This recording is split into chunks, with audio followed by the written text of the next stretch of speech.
Alright, today's pro tip is about tire pressures. This is probably one of the biggest questions we get and one of the biggest problems that we have with new riders and even experienced riders. I would say that 70 to 75% of the crashes that we see in this shop every year probably could have been avoided by running proper tire pressures.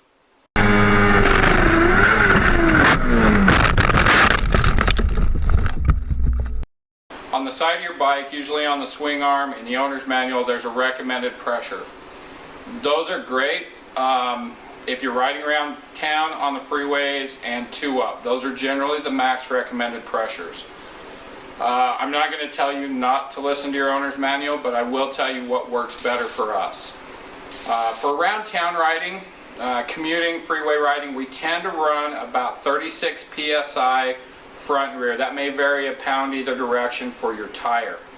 That tends to give you a good balance of mileage, plus the tires still heat up so you get good traction. If we're going to run the canyons, we'll drop our tires usually to around 32 or 33 psi, and if we're running a track day or something, we'll drop them down as low as 30.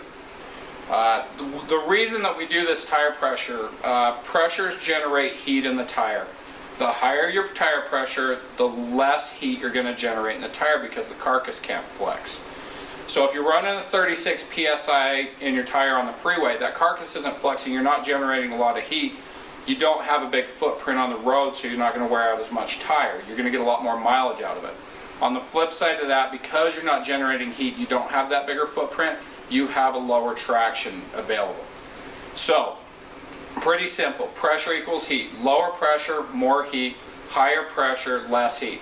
On the flip side of that, again, if you're running too low of pressures, which is probably the biggest thing I see in this shop, I've had bikes come in with 13 psi in them and people will say their bike doesn't feel right or it doesn't steer right. Obviously, if you've got that low of tire pressure, the bike's not going to feel right. If you're running below 30 psi on the average street tire, the tire's going to overheat. When a tire overheats, it gets what we call greasy. It actually gets slippery because the rubber overheats, it gets slippery. Tires will lose anywhere between 1 and 2 psi per week.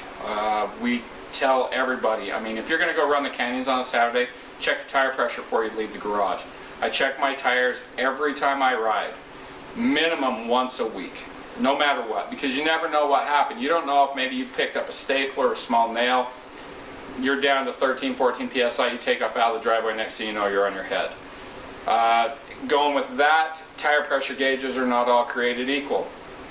We went to a local parts store, picked up 7 different tire pressure gauges, all were under $10. Stick gauges, digital gauges, everything. They varied 7 psi from our standard gauge, our calibrated gauge.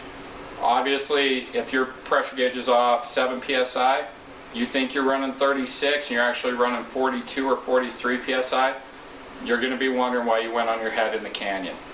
Same thing if you set for 31 and your pressure gauge is off 7 the other direction, you're running 24 psi and you can't figure out why the bike's sliding all over the place. Get a good quality gauge from a motorcycle shop. Our gauges are generally based off a calibrated gauge. Every gauge that I sell in here, starting at $20 for a good dial gauge, I generally pop them out of the package, test them against my $200 calibrated gauge. The biggest deviant we've seen is 1 psi. That's my best pro tip I can give you for having fun, safe riding this summer. It'll also help your tires last longer. Check your pressures every time you ride.